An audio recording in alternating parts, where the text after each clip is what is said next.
77 WABC and Bergen Newbridge Medical Center honor the life of legendary broadcaster and our friend, Ernie Anastas. Hi, it's Ernie Anastas. You know, your thoughts can affect how you feel. Bergen Newbridge Medical Center is the largest hospital in New Jersey, providing comprehensive, equitable, compassionate, and high-quality emergency inpatient and outpatient medical care, plus mental health services and substance use disorder treatment. The Bergen Newbridge team can address your total health needs in one convenient location. Call 201-225-7130 for an appointment or newbridgehealth.org. Joining me right now, the man himself, Gordon G. Chang on Twitter.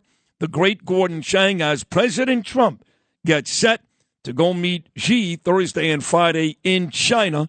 Gordon, good Monday morning, buddy. How are you? I'm fine, Sid, and thank you so much. Great to have you back. Before we get to this big China visit, I'm going to be honest. I took a vote about 30 minutes ago.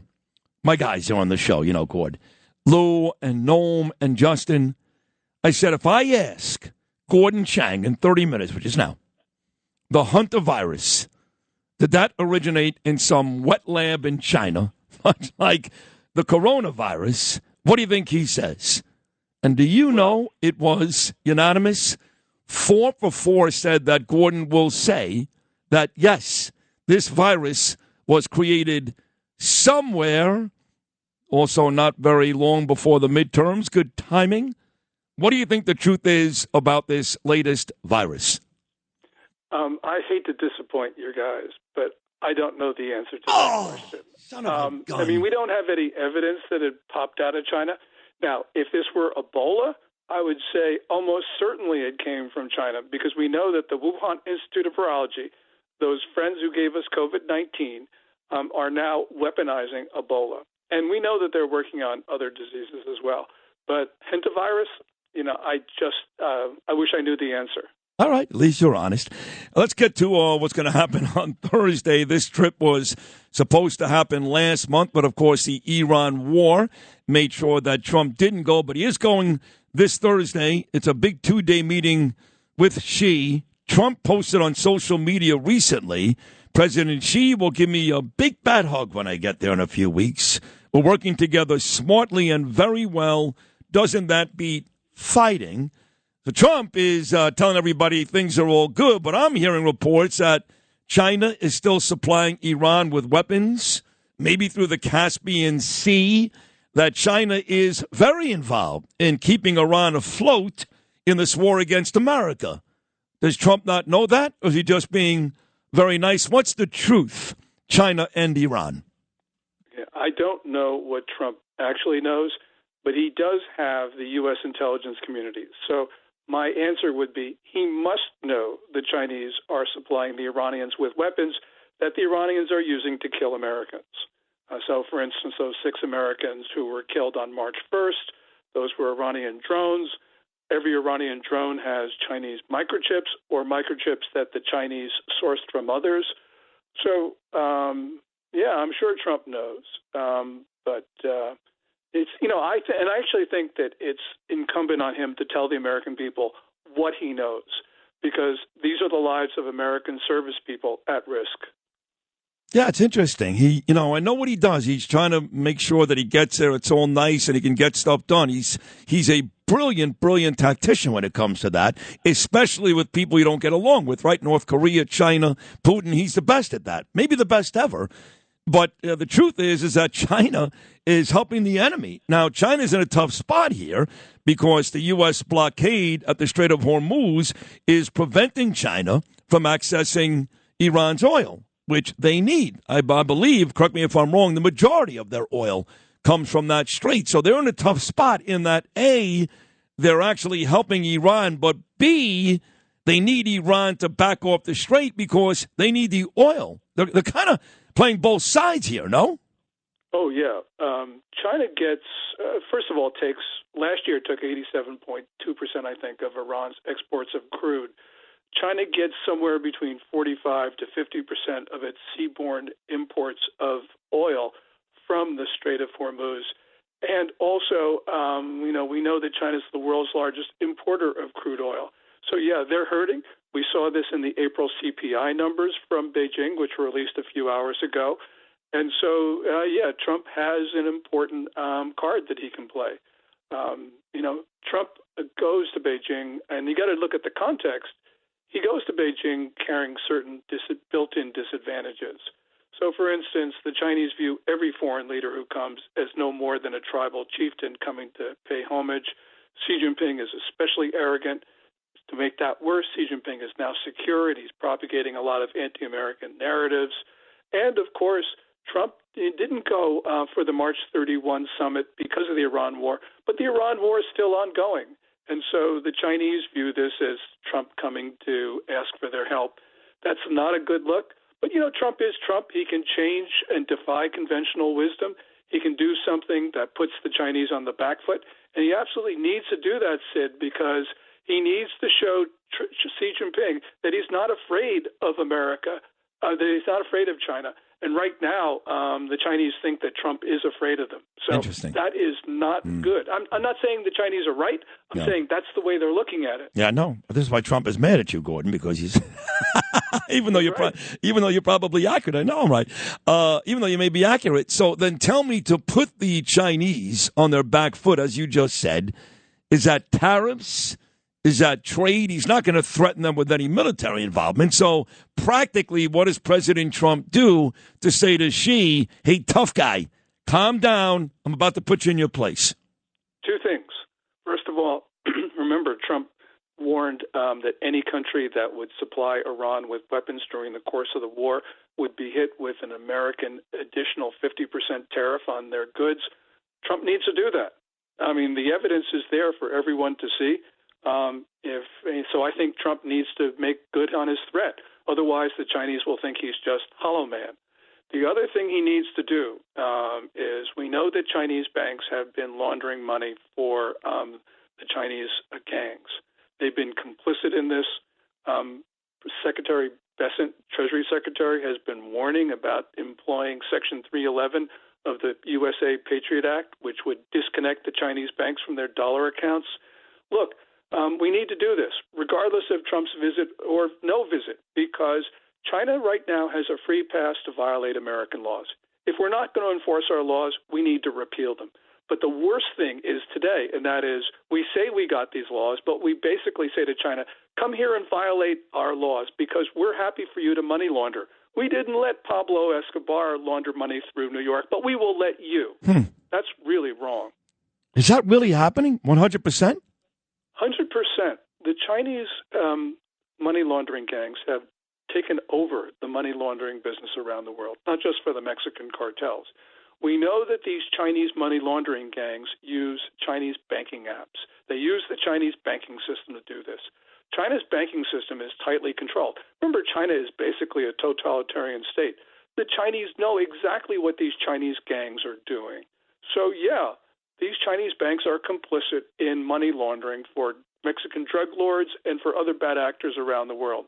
And, Bessent has been warning them over the last couple months, last couple weeks, but we haven't seen anything happen. And this is not just a Trump issue. This is a Biden issue. This is an Obama issue.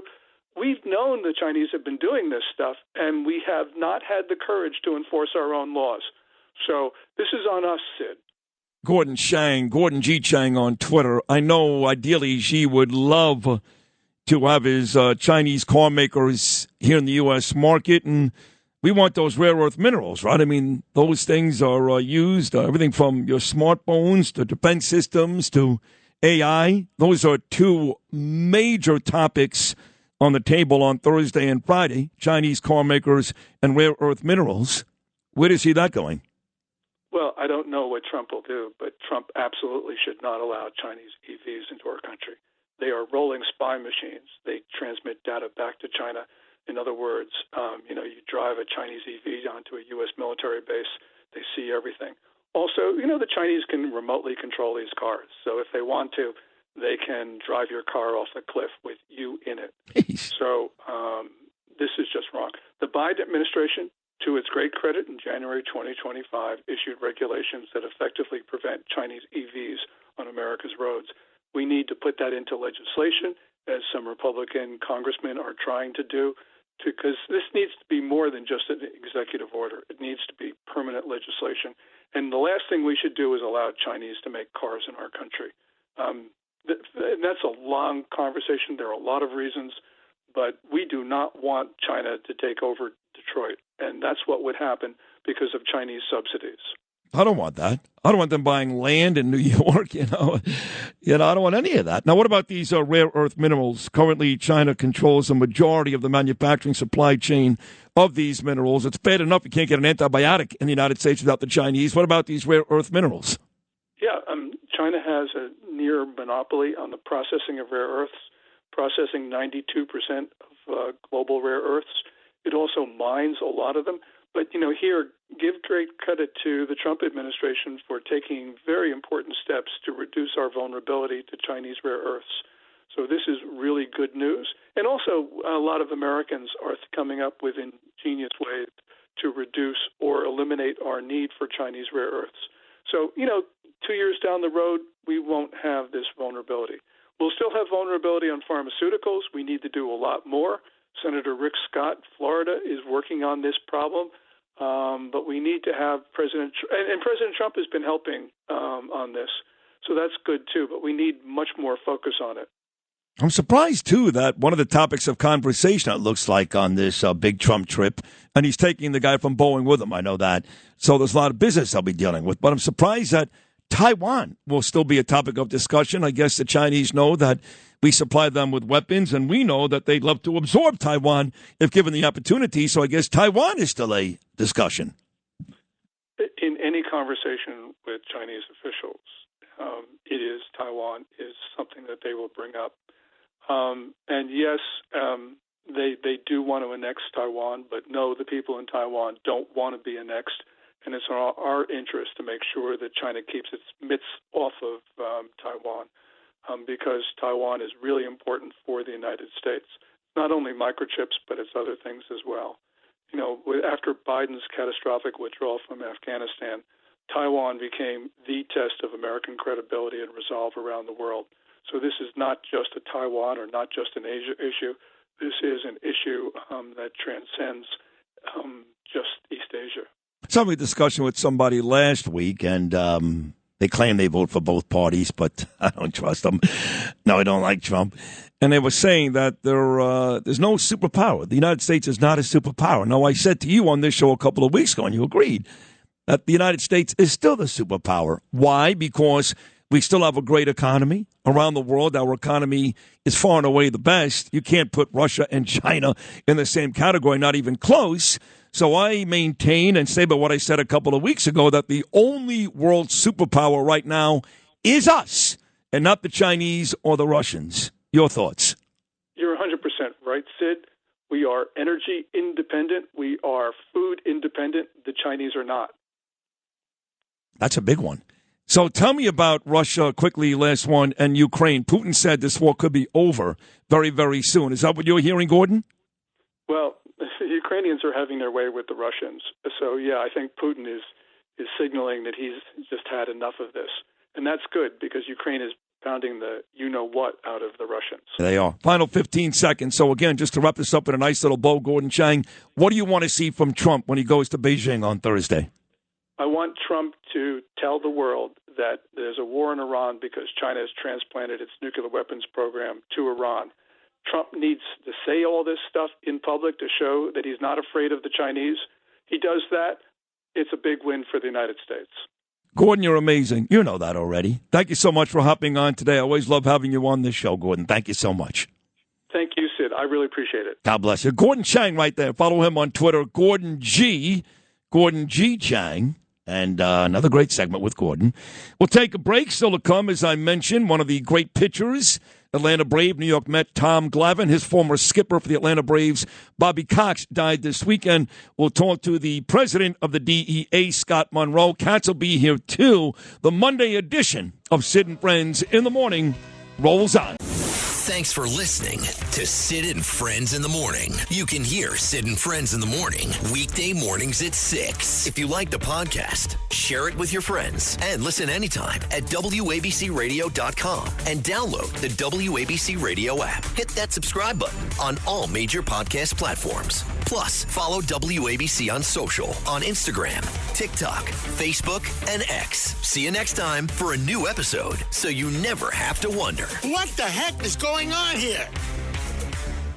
Roger Stone here. Every day you wait, your money loses value, but gold and silver don't follow those same rules. American Sovereign Bullion gives you access to a nationwide wholesaler network, helping you secure aggressive pricing on real physical metals. Call 844-272-2428 now to get your free gold and silver guide to learn how to protect your wealth with physical gold and silver, delivered right to your door or with a gold IRA. Visit ASBgold.com. That's ASBgold.com for your free gold and silver guide today.